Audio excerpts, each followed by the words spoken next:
Bon, les amis, de retour sur Real Madrid Galactique, Nano Andro, votre serviteur.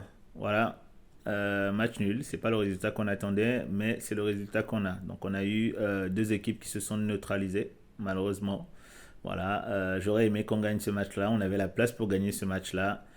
Mais encore une fois, on a fait un match pas mauvais, voilà, je dirais pas moyen parce que c'est trop sévère. On a fait une bonne première, une bonne deuxième, mais encore une fois, comme je le dis toujours, on manque de méchanceté. Voilà, on est un peu trop gentil, quoi. Trop gentil devant les buts et c'est pas normal. Voilà, on doit être beaucoup plus tueur. Je me souviens encore d'une action de Kylian dans le match où il récupère la balle. Je crois que c'est une passe de Valverde entre les lignes. Il déborde, il continue, il arrive devant Oblak. Bah, il contourne la défense plutôt. Il arrive devant Oblak et il fait une passe, quoi. Il fait une passe, voilà. Kylian, c'est un joueur d'expérience, c'est un joueur qui a engrangé beaucoup d'expérience entre sa carrière à Monaco, au PSG et maintenant au Real, et il ne peut pas arriver devant la surface et faire ce genre de frappe-là. Donc pour moi, c'est vraiment inadmissible, c'est une faute de sa part. Voilà. Donc il ne peut pas arriver devant le gardien, devant Oblak, et nous faire une frappe du pied gauche aussi mollasson. Voilà. Moi, vraiment, je trouve que c'est inadmissible. Là, c'est des frappes qu'il doit voilà, chercher des angles. Voilà. Angle côté droit, côté gauche, voilà. Mais là, il fait une passe au gardien. C'est une passe au gardien pour moi. Alors que Vinicius était démarqué tout seul sur le côté gauche. Donc, il aurait pu, à la limite, s'il sentait que c'était pas bon pour lui de faire cette frappe-là, bah, il aurait dû faire la passe en fait. Voilà. Donc, encore une fois, on est trop gentil. Voilà. Moi, j'ai connu un Real Madrid beaucoup plus méchant. Voilà, les marcheurs blancs, comme on nous appelle souvent. Voilà, c'est parce qu'on était des mecs méchants. Voilà, avec Cristiano, Karim Benzema, on était des tueurs. Gareth Bale, voilà, on ne pardonnait pas devant le but, on tuait l'adversaire. Et là, aujourd'hui, bah, l'année dernière, on a réussi à bien le faire avec l'effectif qu'on avait, mais depuis le début de la saison, je me rends compte qu'on est trop gentil. Voilà, et donc il y a un problème aussi de jeu collectif. Je trouve qu'on ne joue pas assez collectif, c'est-à-dire qu'il y a des situations, deux ou trois ou quatre situations, c'est déjà des situations de trop dans le match où il y a un joueur qui est mieux placé, mais celui qui a la balle choisit la solution de la frappe. Voilà, donc ça veut dire que il manque encore cette cohésion d'équipe là qu'on doit avoir et qu'on a eu par le passé, hein, avec le même entraîneur, avec un effectif à peu près identique, à quelques arrivées près comme celle de tous les jeunes et de Kylian. Voilà, donc je trouve que ça manque encore de cette cohésion d'équipe là, de ce jeu collectif qui fait que derrière, même si tu te dis, tiens, je suis en position de marquer, mais est-ce qu'il y a un joueur mieux placé que moi à qui je peux faire la passe? Voilà. Je vous ai parlé tout de suite de l'occasion de Kylian où il peut mettre la passe à Vinicius, mais après ça, il y a aussi l'occasion de Rodrigo où il peut prolonger pour Valverde, qui est mieux placé, qui peut peut-être frapper, on connaît la qualité de frappe de Valverde, ou qui peut peut-être faire une passe et trouver d'autres joueurs qui sont mieux placés. Rodrigo frappe, ok, c'est une belle frappe, ça passe pas loin du but, mais encore une fois, c'est pas une frappe cadrée. Donc voilà, encore et toujours quelques déchets dans le jeu, des passes faciles qu'on perd. Voilà, donc vraiment, il va falloir qu'on travaille sur ça parce que je pense que c'est là où on pêche. C'est pas tant dans l'envie, c'est pas tant dans la prestation qu'on propose parce qu'on propose toujours des prestations intéressantes, mais il nous manque encore ce petit poids-là qui a les déchets et la finition. On pêche sur les déchets et la finition. Voilà. Je trouve que c'est inadmissible quoi. On a eu Kylian chaton. Voilà, sur cette frappe-là, Kylian, il a été chaton. Je ne sais pas quoi dire d'autre. Kylian chaton. Normalement, Kylian, il a, si je ne dis pas de bêtises, 5 étoiles pied droit, 4 étoiles pied gauche. Donc normalement, dans cette position-là, il doit frapper. Il doit mettre toute son énergie, toute sa force. Il doit mettre une frappe de malade en fait, de bourrin. Voilà. Donc, il ne peut pas nous sortir une frappe de chaton comme ça. Donc, moi, je l'appelle Kylian Chaton. Voilà. Et depuis quelques matchs, il nous fait ça. Et si c'est pas lui, c'est Vinicius. Si c'est pas Vinicius, c'est Rodrigo. Si c'est pas Rodrigo, c'est Bellingham.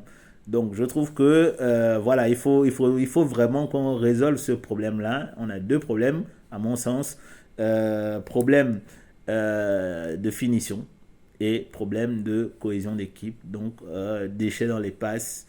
On doit faire la passe au joueur qui est démarqué, mais on préfère frapper. Dans les choix aussi, on n'est pas bon. Donc il faut faire de meilleurs choix.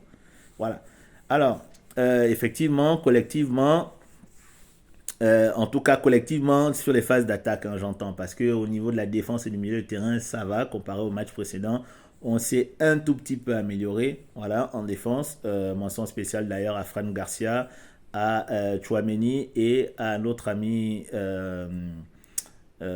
Asensio. Voilà, je trouve que ces trois joueurs là ont fait un match total, un très bon match en défense, ainsi que Vasquez qui a bien alterné entre les phases offensives et les phases défensives.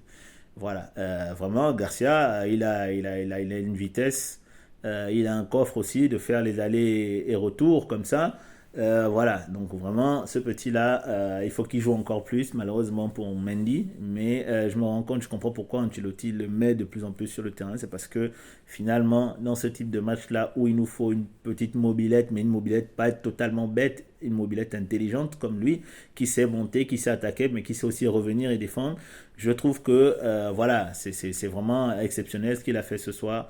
Et il nous a évité des situations compliquées en fait. Voilà, donc comme je disais, on a fait une bonne première mi-temps, malgré le but, hein, il faut le dire. Voilà, mais ça a manqué d'occasion. Et puis on a continué à jouer en entonnoir où Ceballos qui gérait un peu les balles, mettait côté gauche ou côté droit.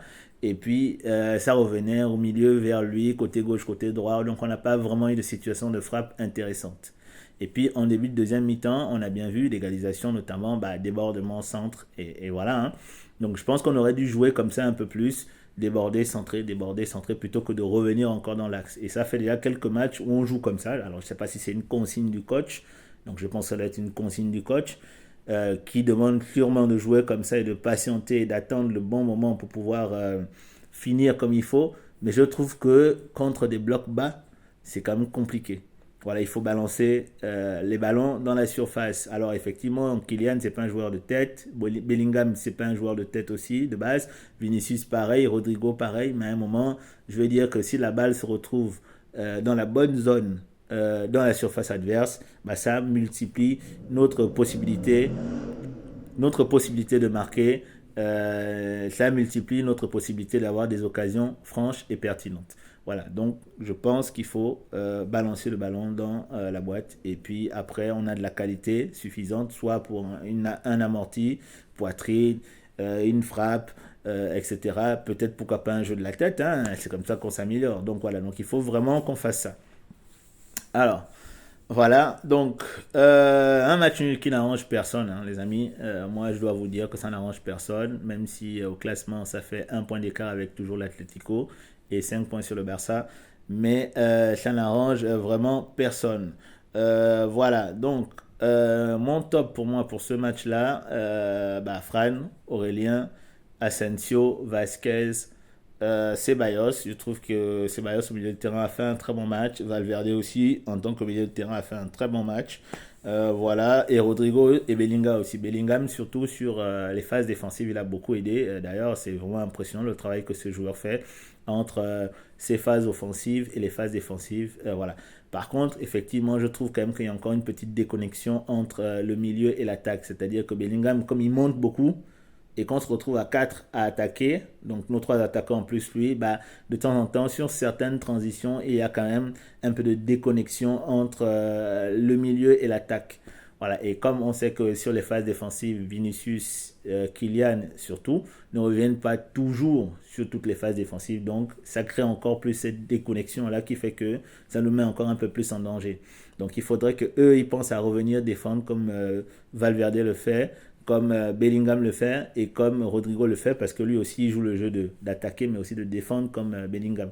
Donc je pense que cet aspect-là, on doit aussi revoir ça. Il faut qu'Ancelotti parle à ces deux attaquants-là qui effectivement, hein, après on a besoin d'eux pour pouvoir refaire les contre-attaques et tout ça, mais il faut aussi qu'ils aident un peu plus sur les phases défensives. Voilà, c'est important qu'on attaque ensemble et qu'on défende aussi ensemble. Pas tout le temps, j'imagine qu'ils ne pourront pas le faire tout le temps, mais il faut quand même qu'ils le fassent, qu'ils aident l'équipe sur cet aspect-là. Vinicius et Mbappé. Voilà, Vinicius qui a été bien contenu par la défense de l'Atlético Madrid, hein, qui a vraiment mis une tactique en place pour bloquer nos côtés, pour bloquer les débordements de Rodrigo et les débordements de Vinicius, parce qu'à chaque fois, Voilà, il y avait un joueur qui allait sur le porteur du ballon et un deuxième qui attendait pour éventuellement être le second rempart. Et ils l'ont fait tout le match et ça a plutôt bien marché pour eux. La preuve, ce match nul-là. Donc voilà, ensuite ils ont bien défendu comme d'habitude, ils ont aussi bien attaqué. Voilà, c'est une belle équipe, hein, une belle équipe. Voilà, faut pas être de mauvaise foi. L'Atlético a sorti un très bon match. Ils n'ont pas été aussi méchants qu'ils l'ont été les matchs précédents vis-à-vis de nous. Donc je pense que c'est sûrement l'accumulation de la fatigue aussi. Voilà, parce que les matchs s'enchaînent et les joueurs sont quand même fatigués. Nous aussi, il y a un peu de fatigue. Mais voilà, donc ils ont quand même proposé un contenu intéressant. Nous, on aurait dû faire mieux. Je pense qu'on aurait pu gagner ce match-là avec un peu plus d'effort, avec un peu plus de volonté, d'envie. Je pense qu'on aurait pu gagner ce match-là. Bon, bah écoutez, le résultat est ce qu'il est. C'est un match nul, c'est pas dégueulasse. On ne perd pas le match, donc c'est déjà bien. Même si ça fait que ça réduit l'avance qu'on a sur le troisième, qui est le FC Barcelone. Voilà. Donc, je disais Kylian et Vinicius, pour moi, c'est un peu les deux déceptions dans ce match-là parce que je pense qu'ils auraient dû faire mieux et ils auraient pu faire mieux. Voilà, maintenant, prochain rendez-vous le 15 février à 16h15 pour le match en déplacement contre Osasuna.